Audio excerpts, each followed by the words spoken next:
Yeah. Yeah. I know it. I know this late notice. I know this is no notice. I said late notice. This is no notice. What's up? What's good? What's popping? What's cracking? What's percolating? What's really good in the hood? I know y'all not hearing everything like that. I would love to say I'm going to wait, but I'm trying to get this comic book review of Absolute Batman out the way and everything like that. And there's a lot going on in that story. But you know what? I know I'm doing this out of order. I figured I'd go ahead and do the discussion. Now I know I said this crazy. Yeah, because I just sort of kind of talked about something over there on TikTok. But anyway, so Absolute Batman issue 1. It's generating a lot of talk. quite a quite a it triggered folks.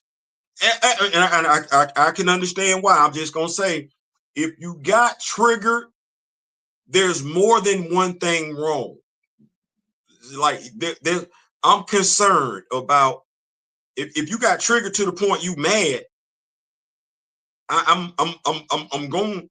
I would have to question why you got triggered to the point where you got mad about what was written in the story, because that wasn't the story. Really wasn't. So I'm reading Absolute Batman and everything like that. Shout out to the creative team. I think Johnson said he did this comic and everything like that. Like I said, I heard so much about it. But do we know? Like I said, it ain't about what folks said it was. Yes, he does engage. He does. What's the story though? Because I'm of the mindset I could be wrong. I'm of the mindset we could have got that same story and changed the villain, the antagonist, if you will.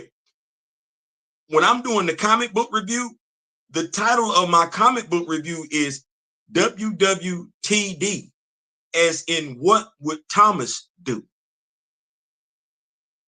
I've heard so many people say a lot about the surface level story, but in the story, if we read it, did you know that Thomas and the pastor knew each other? Bruce's father was a civil rights activist. The pastor was a civil rights activist.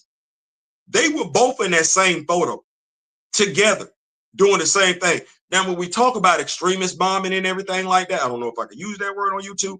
I'm hoping nobody says anything. I'm of the mindset that we're talking about the 4 little girls. That would make sense. We're talking about an extremist bombing, and we know there were more than one, right? But if we're talking about the one that made the headlines, extremist bombing, and we're looking at this, Bruce's father and the pastor, that was during the civil rights era. So we're talking about bombing. I'm of the mindset it would have been that. Right. What was Thomas saying though? He didn't know what to do. All he knew, the best he could do, was be a teacher, and hopefully the kids that he was teaching, they would be influenced by him and not turn out like those other men. Okay, well, fast forward a little bit. You get Professor Pig's goons, but the pastor comes in to help make the save on Bruce. What does he say to one of the young men? I know you. See how that kind of correlates with, he knew that young man, but even in him knowing that young man, he really didn't make a difference in how that young man was going to conduct himself when he got older. Okay, stay right there. Yeah, we get DJ. Was DJ really the only purpose DJ served was to throw up that sign and get his stuff broke? That was it. DJ was not a major player in this. The players in this comic book, Bruce, his father, and the pastor. Those are the 3 central figures. Everybody else is there. Everybody else is just there as window dressing. Even if we talk about the tent city, yes, tent city, hate groups, I get it. That didn't have to be a tent city though. That could have been that. Watch this. That could have been Brainiac making a move on the bottled city of Kandor. And since we know Bruce's relationship to the bottled city of Kandor, we could have got that same response. Yep, same response. We could have got it where Bruce is questioning, who is he? Now, here's the difference. And I want to make sure I touch on this. What I took away from it is Bruce wants to do his father proud. He wants to be the man that his father would be. Right? Right. His father's not there. Some of us not going to get that. Some of us do. He can't ask his father. He can't hear his father say he's proud. That messes with you. I'm telling you, and those of us that were raised without our fathers, we get it. You go out there in life, you're a child. No male presence. You go out there as a young adolescent. No male presence. People can tell you about the type of man that your father was all day, every day, twice on Sunday. Your father was a hero. Your father was a great this. Your father was a great that. And you find yourself wanting to live up to that. Who tells you? Now, the difference between this Bruce, absolute Bruce, and the Bruce that we have is Bruce has Alfred. That's his father figure. Had Alfred. But Bruce had Alfred. He could always rely on that older voice being in his ear, that voice of reasoning, that older male presence. This Bruce doesn't have it. This Bruce doesn't have it. What this Bruce has, as his father told him, he has strength. He got it in abundance. He has compassion. He does. But you know what strength and compassion are when it's not checked? When it's not pointed in the right direction? It's wasted. This is why at the end of the story, you see Bruce looking down at his hands that's covered in red. Did Bruce do everything he could do, or did Bruce do the only thing he knew how to do? See, that's what his father was doing. That's all I know how to do is teach. That's what the pastor was doing. All I know how to do is what I'm doing. Well, Bruce is supposed to symbolize something different, something better. I dare ask the question, when this Bruce looked into the abyss, did he blink? It's not as easy as the surface story. If the surface story was all it was, he would be walking away from this, chest held high, no different than we saw T'Challa when T'Challa took on races. No, this Bruce is slumped over in front of the Batmobile. That's not an accurate. That's not the Batmobile. That ain't the Batmobile. That ain't the Bat Tank. It's Bat something, but Batmobile does not do it any justice. When you see him sitting in front of the Bat Behemoth, he slumped over. He slumped over. So, I get it. I've heard it. Now let me say this: if you are somebody who feels like this story was too woke, you need help. You need help, because there's something to be said about you feeling triggered because bad guys, I don't know, bad guys took an L. If you feel like folks are calling you the bad guy, you need to go do some soul searching, because you should never want to be the bad guy. The worst I've gotten called, which I had to ask my daughter this, and she said, "Daddy, I don't know why you acting surprised." I've been called Malcolm X. I don't necessarily know if that's a bad guy. And I never thought that I would be called Malcolm anything. I thought I would have been called Mark. and I've been called Eric Lenshear. Magneto. I don't know how that happened, because I thought for sure I would have been called Scott Summers way before I got called Magneto. But folks say, based on how I conduct myself, that's it.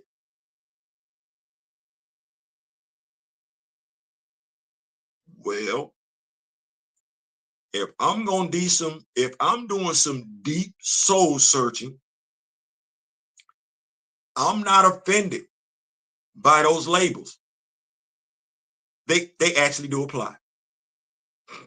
Now, if I don't want those labels to apply, being offended, being triggered does absolutely nothing. That means that's how people see me on the outside. Oh, then I need to fix that. That's what that is.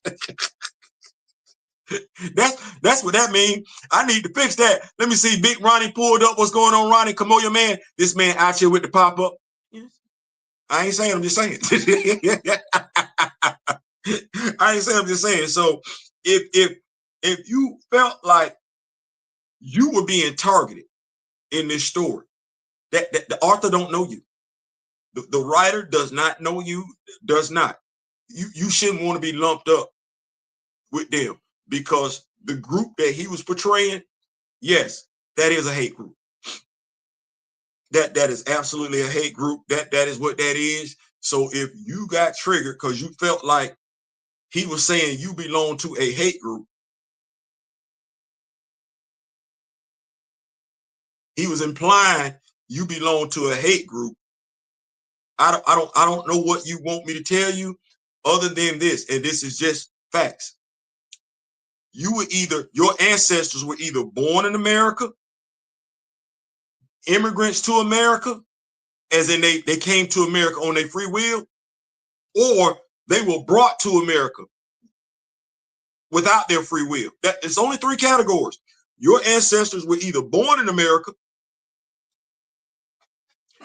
came to America under their own free will, or were brought to America against their free will. It's just them three. It is just them three. Just your ancestry only falls in one of the three. Now,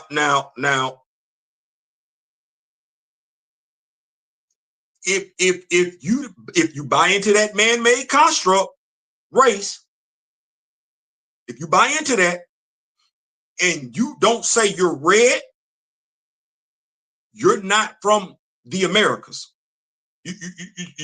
We clear? Because the folks who came up with race weren't from the Americas. And that's where you're taking your talking points from. So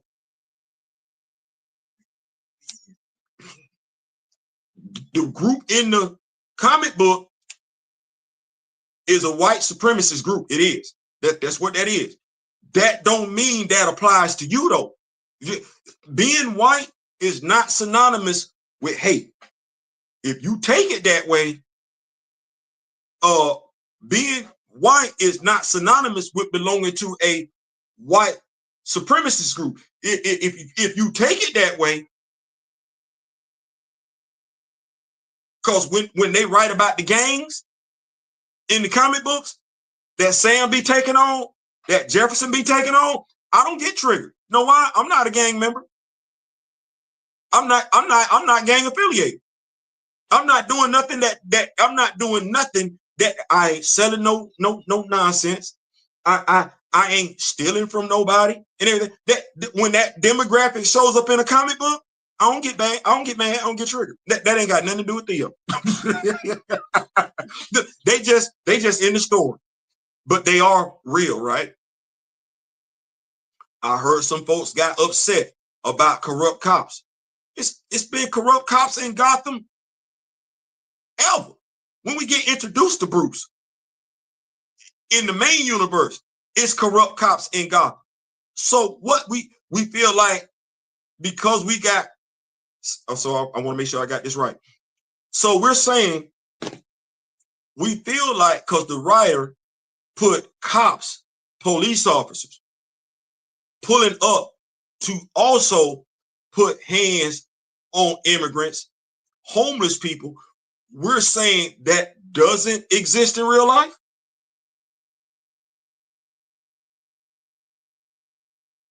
So we're saying every police officer, every law enforcement officer in America is perfect.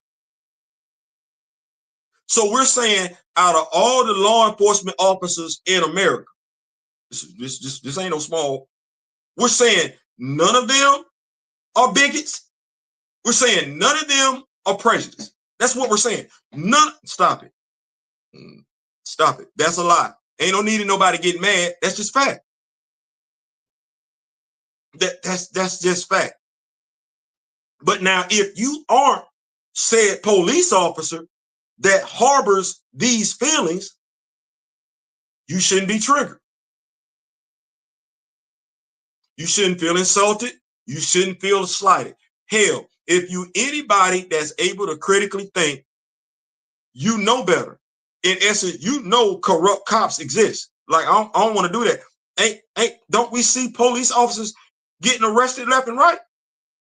Well, you don't get arrested unless you're wrong as a police officer. Okay. But we don't think police officers have been racist. That's literally part of American history. And honestly, while too many folks don't know this, that's actually why they created police in America in the first place.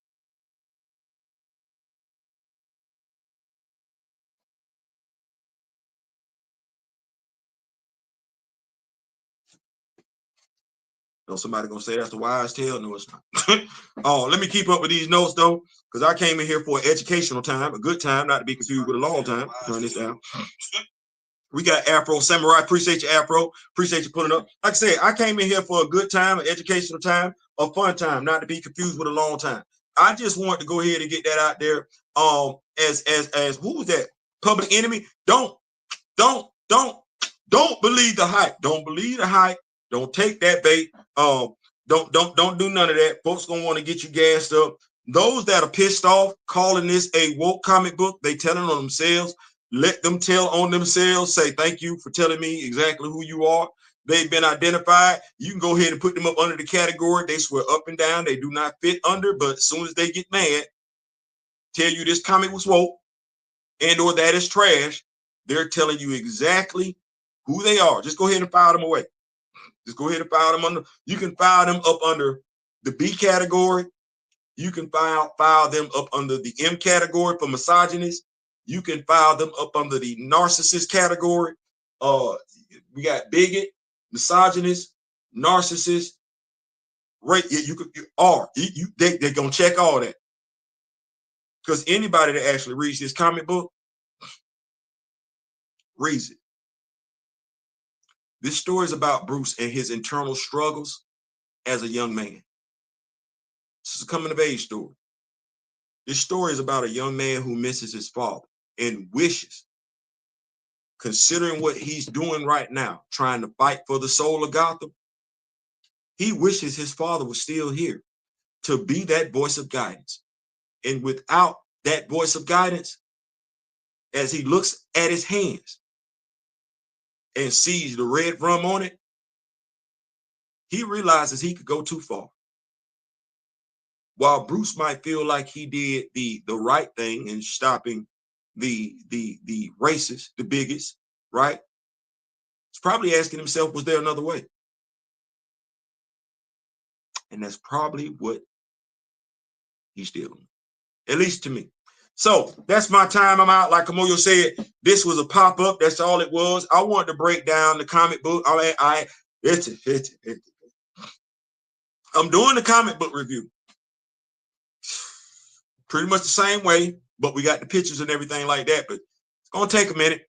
That said, when you do get the comic book review, leave a comment, share it, tell other folks to check it out. Subscribe to the channel. The comic books, superheroes. We're going to come back later on tonight with another live. We're going to talk about Hasbro and Imperial. We're going to spend a block on that one because Hasbro, you and Marvel, I ain't mad at y'all, but y'all ain't slick. Y'all ain't slick at all. Until then, I'm out. And remember the late, great Don Cornelius and Chadwick Boseman. Until next time, in the meantime, in between time, I wish each and every last one of you love, peace, and soul.